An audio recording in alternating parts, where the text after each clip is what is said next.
All right. So today I just want to share something on networking. So I'll be talking about networking and our relationships, how to go about networking as an introvert. I'll give you a perspective from a former introvert. That sounds so much like a scary title.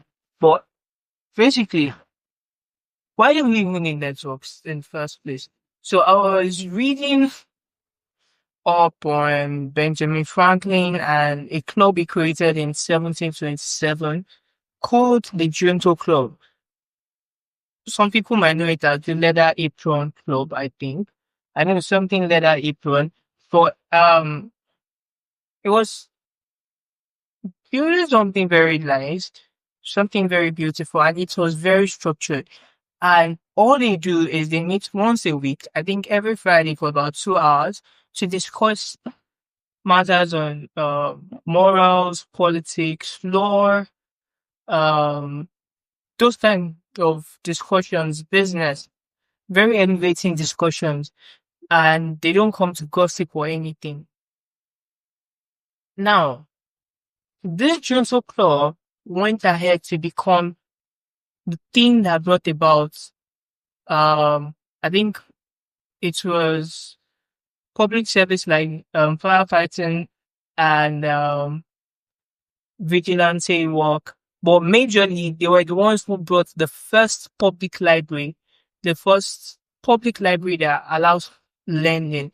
And the library still stands till today. I think it's in Philadelphia. I'm not sure. I know it's somewhere there. And in the library, they have thousands of books, and about 2,000 of them belonged to Benjamin Franklin himself. Now, that's all just story. How does it relate to networking? I will share. Now, first thing I would say about networking is what you have already is enough for you to get what you need. So we hear this saying a lot of times that use what you have to get what you need or get what you want. And that's true. Like it just depends on how you say it. So let me just share this. You have people around you, but you probably underestimate them. You probably just read them as, oh, who can this person know? I don't really need this person. But trust me, that gate man that helps you, that's cleaner that cleans up your area or something, probably knows somebody or something else. The gate man opens the same gates for somebody higher than you, so they have probably spoken before. I mean, what you have is enough. Let me show you this even from a biblical perspective here. I was reading the scripture one time and I just had this different perspective to it. Now, this is not a sermon. I cannot certify that this is what the writer of the book said or what he meant, but my perspective, and it really makes sense. So listen up. So in Proverbs 30, verse 24 to 28, starting from 24, it says something about four things are small on the earth, but they are exceedingly wise. Or let me even say it like this. There be four things which are little upon the earth, but they are exceeding wise. And it goes on to talk about the ant, the rock badger, the locust, and the lizard. Now, for this part, I'll be talking about the lizard. And for the lizard, it said something about how um you can catch the lizard you can catch with your hand, yet it is in the pot, yet it is in the king's palace. So you can catch the lizard with your hand, meaning that the lizard is within your reach, is somewhere around you. But somehow the lizard also gets to the king's palace. And it just made me pause and think like, ooh, the lizard is within my reach and it's also in the king's palace. So if there's somebody in between me and the king, if I were good relations with that somebody, the person could link me to the king. And I strongly believe that between you and whoever you want to meet, there are just four people between you guys. So you probably know somebody that knows somebody else that knows somebody else that knows the person you want to meet. So it's just about having the good relationships with this person. So it's not look down on anybody. That bartender that you think um is doing a menial job just might know somebody. Okay, so we see this also in Benjamin Franklin's club, the Junto Club, where they had people from diverse fields of life and diverse occupations. We had surveyors, we had builders, we had merchants. Now, these people at the time, they were like the elite of the society, but we also had the bartender also in the club. So you could be like, oh, the elites, and Benjamin Franklin could have been like, oh, it's an elite club, so we do not take this set of people. Shoo, shoo, shoo. So you could have been like, shoo, man, you're not in the class. But tell you what, these people know a lot. They could be very useful. And sometimes they're the ones on the streets, like they're the ones in the public. They know public opinions. So they probably know more than you. Trust me. And you just need to be humble. You need to embrace a lot of diversity in your network. You never could tell who they know that could help you. You need someone to rally up people for you. These people will be there for you. So you never could just tell. Allow some diversity in your network. Allow some diversity. Give room for access and be humble, basically. The next thing I'll talk about is creating value, basically. How network is not just about taking and taking and taking. How can this person be beneficial to me? So most times when you go for networking events, where they're like, "Oh, come for a networking brunch," or we'll have a quick break in between the maybe a 3 days seminar, we'll be like, "Okay, so around 12 to 2 p.m. we'll be having a networking session. Please, all participants should move to the room on the left." And then the host is all sounding cute like that. Uh, Most times in those places, everybody's like looking for who to give their cards to or how to collect more cards in order to like take the next step up the ladder to find a new job or to get a partnership of some sort. You're always looking to take and take and take. And I know most talks on networking is about, oh, come with value first. Yes, come with value first. But sometimes the value is not always sir, please, I do graphic design. And I noticed your logo. I would like to help you tweak it and make it better. Or I've been seeing you on Instagram. Sir, please, can I have your card so that I can reach out to you and be helping you to do graphics? I do like, bro, calm down now. Just calm down. Create value. Create value. Sometimes your value doesn't necessarily have to be the thing you do, but find out what problems they're having. Sometimes you might not even be the ones to solve the problem. You just might be the connector. That's the next point I'll make. Get ready to be the go-to person. Be the connector between people. When I entered uni, I had this discussion with um more like my brother now. So he gave me this advice that has been timeless for me. Like it's really changed me. I think that was my second turnaround moment, or one of the major turnaround moments as regards me converting from an introvert to an ambivert. And he gave me two advice that night. And I will never forget that discussion. The first one was, Francis, the easiest way for people to network with you is for you to be the go-to guy, like be the go-to person.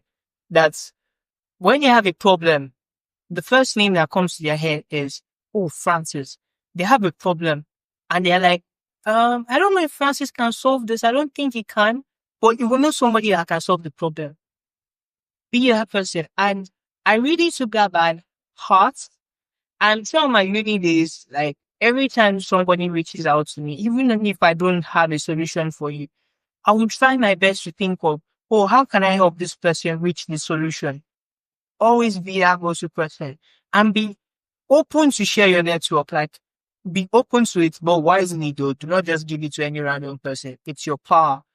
So be open to give people that deserve it your network. So be open to connecting people, be open to introducing people to each other. Just have that nice community. Like be open to it. And I think that's something I did not really do at the beginning of my conversion. I mostly hoarded my network. So if I were to do something for you, maybe connect you with somebody, I will still be the middleman. So I'll try to reach the person, get the person to do it for you, and through me, get it back to you. But I will not just like give you the link, and I was just trying to be safe. But the thing is, if you want to build a community that lasts, this like brotherly, locked in community, you have to get comfortable with sharing your stuff. And now, just to bring home my point on um you being the go-to person, you creating value, you giving up value and not always being the one collecting and taking value. Benjamin Franklin once said that a man wrapped up in himself makes such a small bundle. What together we make a bigger bundle and more bigger bundle and you get the point. Yeah, so a man wrapped up in himself. You holding and hoarding and keeping it all to yourself, you make a very small bundle. But together you create something that lasts longer. So try to be the person that connects people, that creates value, that gives, and see how networking just changes for you. So now we'll talk about the creating your room system. So a lot of people are always seeking to be in certain rooms. So you want to join this person's mentorship group, you want to be on this TV show, you want to be here, you want to be there. But that's cool. You could actually just give off those things. And you could reach out to people to invite you, but when they don't invite you, that's still fine. Really, that's fine. You just need to create your own room. So your Instagram page could be your room. Your newsletter could be your room. Your Telegram could be your room. Your webinars could be your room. This is my room. I'm sharing my ideas. And someday someone would see it and be like, oh, this guy is sharing good ideas and get me on his room without me even asking. Like, really? So, create your own room. People will come not just for what you know, but for the questions you ask, for the conversations you spark, your personality, really. And Benjamin Franklin was so good at this. He was so good at this. He had his own club. He wrote books. He published something called the Poor Richard's Almanac. And I think that was really just a published material to help people that are poor get information like weather news and all that. So create your own room. Start that podcast. Start that show. I mean, one thing that helped me while I was in university, or in university basically, is that in my 200 level, I started to intern at the radio station. And now this might actually sound stupid, or I think I'll bring out the point that be fine with looking stupid for a while. So I was studying engineering, mechatronics engineering, and I was reporting to the radio station like 5 to 6 times a week, multiple times each day. And every time someone sees me there and the person's like, oh, how are classes today? How is mass com treating you? And I'm like, mass com. I'm doing mechatronics, bro. I'm an engineering student. And they're like, what are you doing here? Okay, are you like doing technical work here, like helping us fix things? And I'm like, no, I'm on the show. Now, bringing it back to creating your own room. Before then, I'd never been invited to speak anywhere. I'd never led a panel session. I'd never done anything serious apart from maybe like group conversations and all that. And I'm not even hosting it. I'm just like giving my 2 cents in the group. But I created my own room, started having my own shows, and that helped me build my network by a lot. So I remember this one friendship that I still have to date. Um, Somebody got invited to the Forbes DLK community, and the person was a fellow student like me.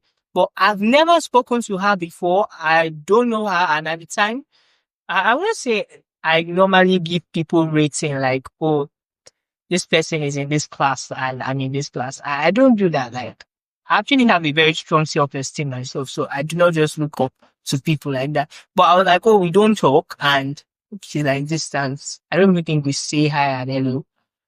But what I did was, okay, I have a show. I can invite her to my show. So I look around, look at her friends. Who is somebody that I know that is close to her? Like I said earlier, between you and the person you want to meet, there's approximately just 4 people between you guys. And then I have this one close friend that is also close to her. And I'm like, yo, you have to do this for me, man. You have to invite her to the show for me. Tell her that we have a show and I want her to speak on this topic. Next thing, she's on my show. We are all talking and vibing. And for my shows, I love doing um a green room kind of thing where everybody like in a room and we are just vibing, getting to know each other.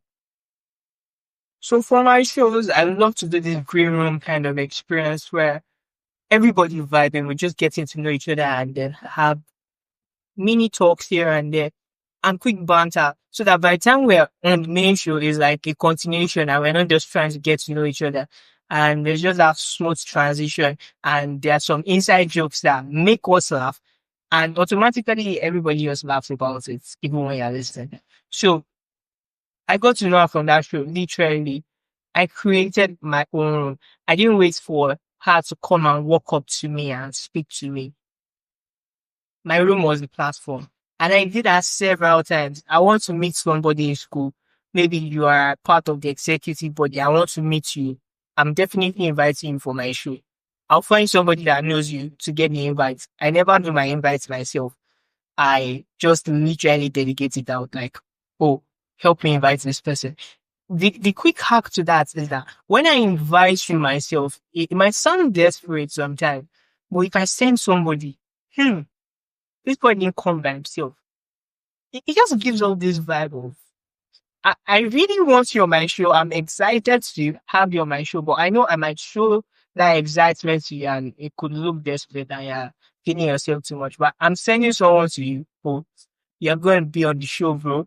So that's just it. Create your own room. Start your Instagram, start your newsletters, start whatever. It could be a physical room, it could be online, but have your room, guys.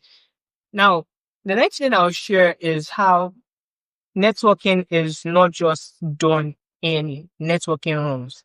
It could be done in the craziest places. I mean, remembering the movie The Big Short, one of the most important networking tips that I saw there was how someone met another person while dog walking and they became close. And this person, person A, his name is Jamie. Jamie needed just one thing to get that opportunity. And he needed the approval from a bank. Now, this other person was a banker, so he had his connections and he just literally leveraged on that connection. So most times, a lot of people just go for networking events and then they are their best selves, wear their best clothes, act their best at those networking events. But outside, when they see somebody dog walking, they just automatically like put the person in a class and judge the person.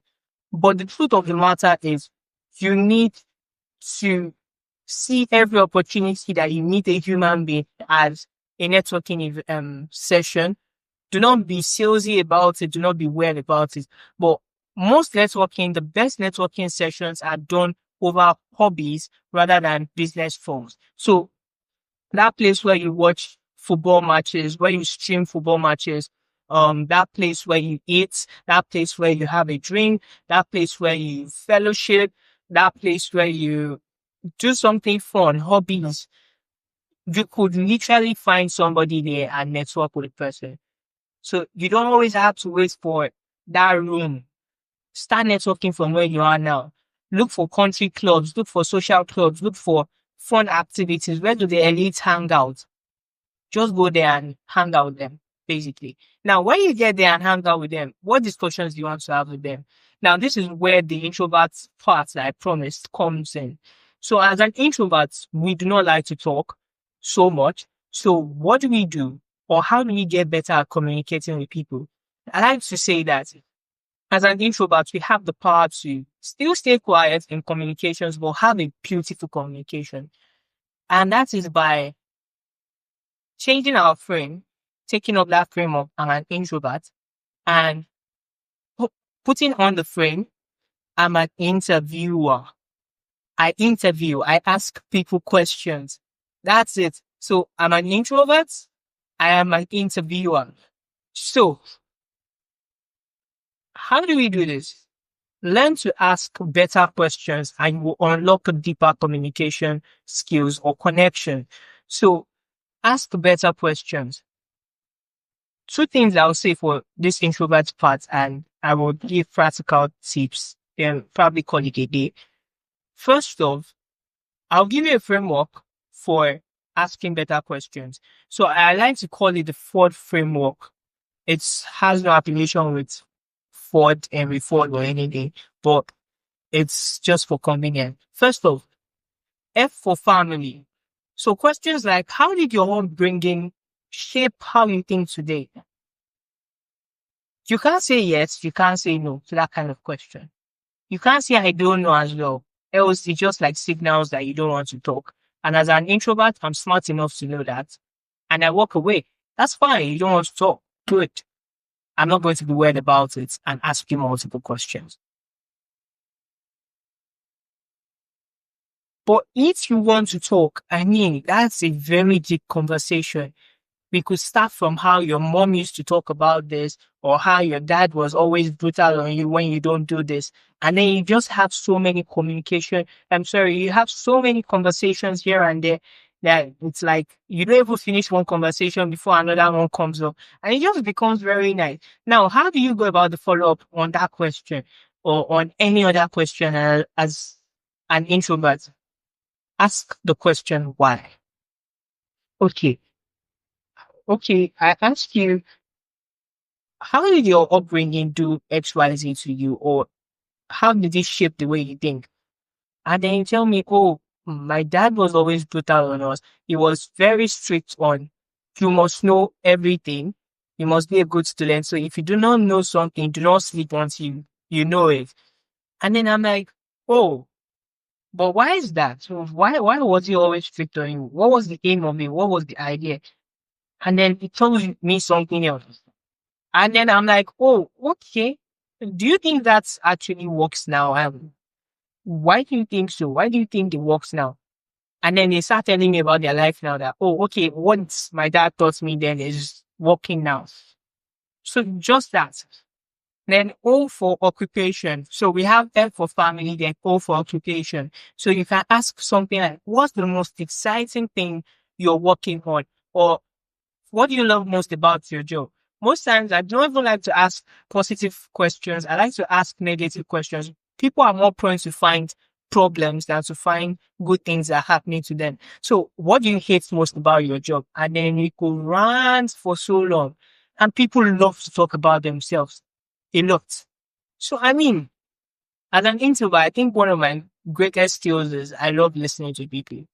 I don't like talking about myself a lot, but I prefer listening to people. At least me currently, I do not like talking about myself a lot. That's why whenever I'm trying to plan my YouTube videos, I do not always know stories to tell because I don't think or envisage that I'm going to talk about myself. That's just it.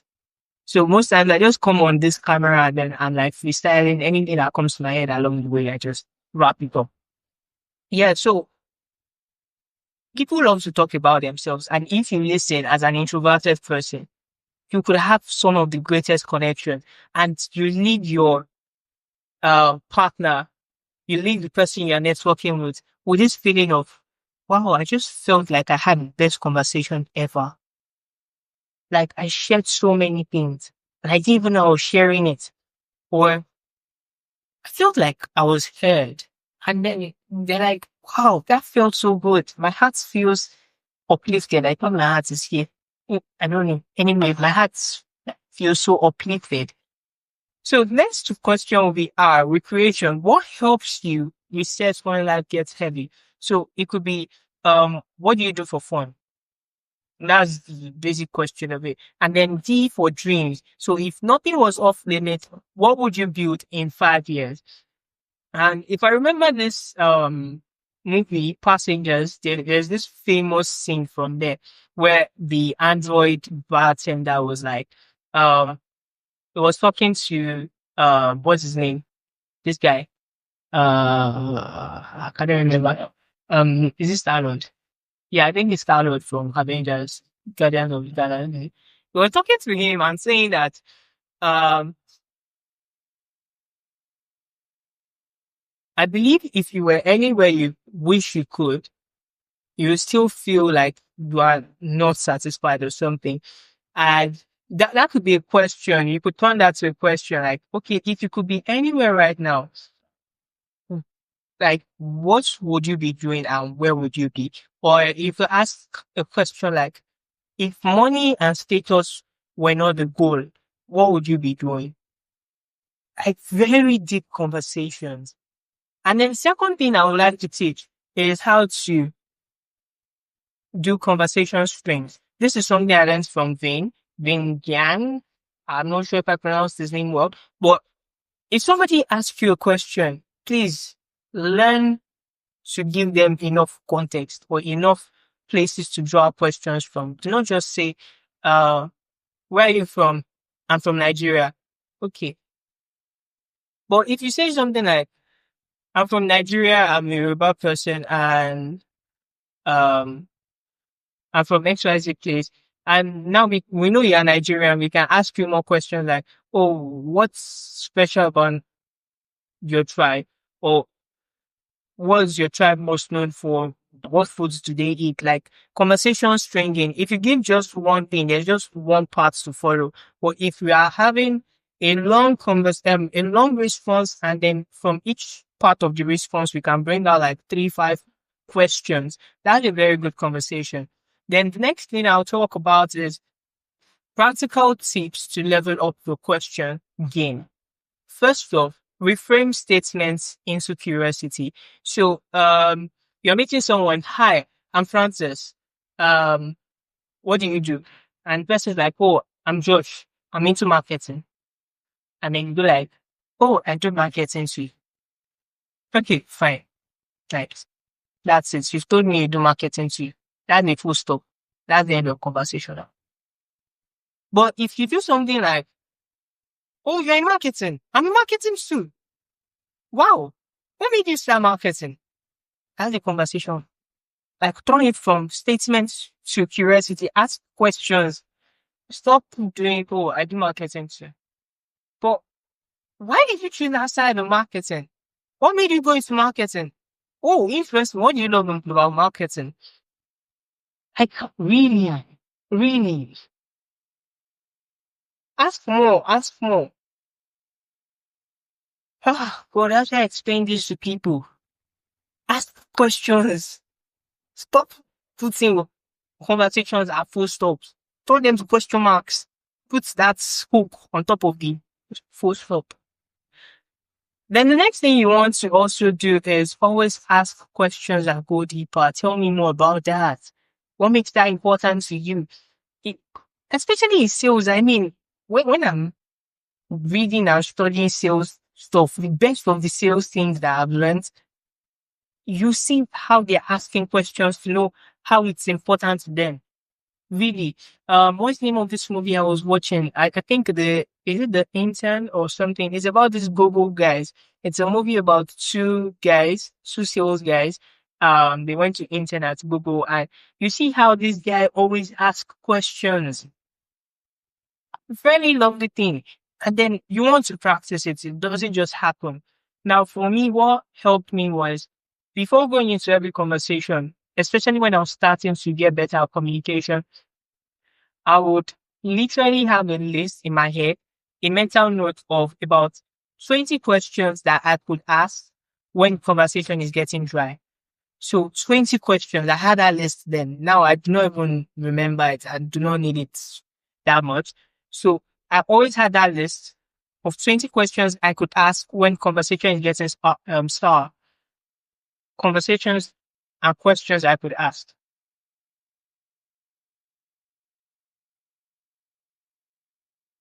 Oh man, been talking so much. All right. So you just need to get so used to it. So for like a week, sit down every night, make 5 questions you would ask whenever you meet someone. Make up hypothetical scenarios where you'd be, oh, I'm getting food at the cafeteria. I'm getting something. Oh, if I meet someone, what kind of questions do I want to ask?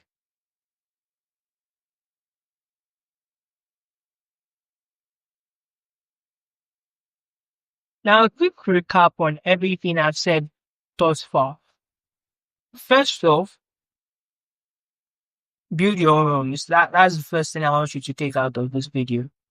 As much as you're going for invites and getting people to have you in their room, build your own room. Main character energy, build your own. Then number two, you want to have and allow access, diversity. What did I just say? You want to allow for access and diversity and be humble enough to accept this diversity. All that class and elite is good for people that are trying to do marketing. But you are trying to build a community, allow people in. Even people at the base level of life, they could be so useful to you. They are in the streets, they have information that you might not have, even if you're at the top. You need them. Then you also want to get used to the idea of every opportunity to speak to someone is an opportunity to connect, is an opportunity to network. So it's not always in that breakfast brunch or networking session. No, every opportunity. And the best networking opportunities are over hobbies and not in business. I would trust someone that, oh, we are buddies from watching football. I don't watch football, by the way, but we're buddies from watching football than, oh, we always talk business. It's very possible that I might not trust you as much, but, oh, we have a shared interest in something else. Oh, definitely. Why not? So, guys, it's that simple. It's that simple. It's that simple. Networking does not always have to be in the networking room. Then learn to give value. It's not always about taking, and asking. Learn to give value, connect people, be fine with being the go-to person. Then you also need to learn to ask good questions. So I gave a framework, the Ford method.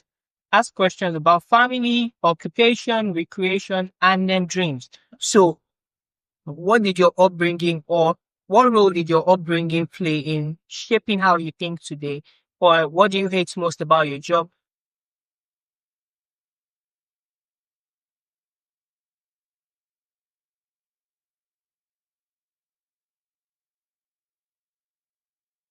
So, ask questions on family.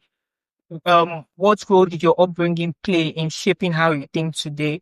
Um, on occupation, what do you love most? What do you hate most about your job? Or what's interesting thing are you working on currently? Recreation, how do you distress?